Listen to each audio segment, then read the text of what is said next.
Ya, Pak Jazilul, tapi kenapa kemudian menurut Anda Pak Jokowi harus menyampaikan hal itu ketika suasananya sebelahnya ada Menteri Pertahanan yang juga kita tahu sebagai calon presiden 02 begitu. Kenapa kemudian menurut Anda Pak Jokowi harus menyampaikan itu sampai 2 kali begitu, bahwa presiden boleh berpihak dan boleh berkampanye begitu? Ya itu menunjukkan kekuatan saja atau menunjukkan juga kepanikan di sisi yang lain. Itu disampaikan di fasilitas negara, di pangkalan udara. Ya silakan saja, silakan kalau memang harus berpihak kepada putranya secara etik juga boleh. Namun menurut saya saat ini justru itulah menjadi soal di bangsa ini. Dan itu sudah diingatkan juga oleh lembaga sosial society, oleh para penggiat demokrasi, agar pemilu ini atau demokrasi tidak tercederai. Saya pikir itu yang menjadi semangat kita. Kita kembali kepada aturan, katakanlah presiden harus cuti. Cutinya ke siapa? Cutinya minta ke diri sendiri. Jeruk izin kepada jeruk untuk kampanye jeruk. Kira-kira begitulah. Oleh sebab itu ketidakpantasan, ketidakkonsistenan itu dilihat oleh rakyat Indonesia. Kami sebagai timnas pasangan perubahan, justru ini yang kami tunggu-tunggu supaya rakyat lebih melihat keadaan ini, para penggiat demokrasi juga melihat keadaan ini dan semuanya agar ingin menyelamatkan keadaan yang ada. Supaya bangsa ini atau presiden kita menjadi negarawan dan dia di atas semua kelompok. Kita akan cermati ya mengenai aturan-aturan ini ya. Mungkin nanti teman-teman produser bisa menampilkan kembali mengenai aturan pemilu pasal 281, 282 dan kemudian 283. Pak Charles, mungkin yang dilakukan oleh Pak Jokowi itu bercermin pada pasal 281. Tapi kemudian juga ada pasal-pasal lain yang juga mengatur mengenai bagaimana perilaku presiden di pemilu 2024 ini khususnya. Nah, di pasal 282 itu juga mengatur mengenai bahwa perilaku maupun presiden tidak boleh membuat keputusan yang kemudian menguntungkan ataupun kemudian merugikan salah satu paslon. Nah, ini kita tampilkan ya, pasal 282 Undang-Undang Pemilu dan kemudian pasal 283 Undang-Undang Pemilu.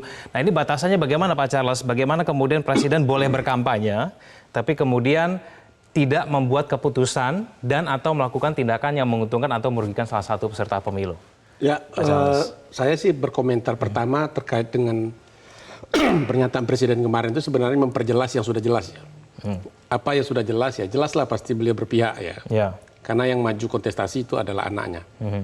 Cuma apakah keberpihakan itu perlu diutarakan secara resmi ya sebagai sebuah pernyataan seorang presiden, itu yang menurut saya keliru.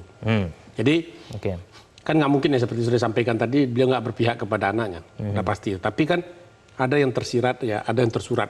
Beliau justru menyampaikan itu bahwa seorang presiden itu boleh saja berkampanye dan boleh menunjukkan keberpihakannya, kan dia makhluk politik ya dan pejabat negara. Nah, justru di situ jadi problemnya. Kita harus pisahkan antara 281, 282 dan 283 itu. Ini kalau kita baca ya, memang pasal ini menurut saya itu pasal yang ambigu ya, dan kemudian juga pada akhirnya sepakat kita menimbulkan perdebatan pada hari ini. 281 itu kan presiden diperbolehkan ya kampanye dengan 2 syarat. Tidak menggunakan fasilitas negara dan cuti di luar tanggungan negara. Cuma kan untuk fasilitas negara yang mana? Kecuali pengamanan katanya. Nah, pengamanan presiden kan standarnya sangat tinggi. Dan itu juga selama ini juga sering dilakukan. Sulit untuk memisahkan itu. Kalaulah presiden berkunjung ke suatu daerah, tidak mungkin dong seluruh pejabat-pejabat yang ada di daerah tidak datang gitu ya. Walaupun itu dalam konteks kampanye. Nah, ini yang kemudian yang kedua ada pasal 282 yang kemudian tegas mengatakan tidak boleh memberikan kebijakan ataupun tindakan yang menguntungkan. Lalu tidak boleh menunjukkan keberpihakan sebelum, selama, dan sesudah kampanye. Jadi bagi saya kalau kita pegang di pasal 282 ini jelas dilarang. Nah, presiden kan mengatakan dia boleh berpihak. Itu yang kemudian saya pikir sebuah kekeliruan yang kemudian diklarifikasi oleh pihak istana bahwa tegas-tegas presiden mengatakan dia boleh berpihak padahal itu dilarang. Makanya menjadi ambigu lagi ketika kemudian presiden ternyata melarang ya seluruh aparat di bawahnya, apakah aparat sipil maupun militer maupun termasuk kepolisian, Ya. untuk tidak menunjukkan keberpihakan dan harus bersikap netral. Dan itu dibarengi dengan beberapa keputusan-keputusan yang dikeluarkan oleh presiden maupun kementerian lembaga. Tapi begitu presiden sendiri mengatakan dia berpihak, itu kan merontokkannya, menggugurkan semua regulasi yang kemudian atau kebijakan yang dikeluarkan dalam rangka menjaga netralitas aparat negara kita dalam konteks kepemiluan kita. Jadi kalau presiden sudah menyatakan seperti itu, saya membayangkan hampir seluruh menteri ya yang kemudian punya background partai politik pasti akan ancang-ancang juga itu ya. Terpengaruh begitu. Ya, dia akan siap-siap juga. Oke, katanya. Presiden udah kasih sinyal nih. Termasuk juga gubernur, bupati, wali kota. Yang kemudian variannya sangat berbeda-beda di masing-masing daerah itu partai politiknya. Bayangkan pemerintahan kita akan seperti apa selama proses pemilu Jadi ini. setelah pernyataan presiden kemarin akan memberikan pengaruh yang lebih besar lagi untuk berpihak kepada. Oke, baik. Pak Charles, nanti saya akan tanya usai jeda apakah kemudian presiden harus menarik ucapan tersebut mengenai keberpihakan dan juga boleh berkampanye. Kita akan bahas itu usai jeda. Pemirsa jangan kemana-mana, kami akan kembali. Jelajahi cara baru mendapatkan informasi. Download Metro TV Extend sekarang.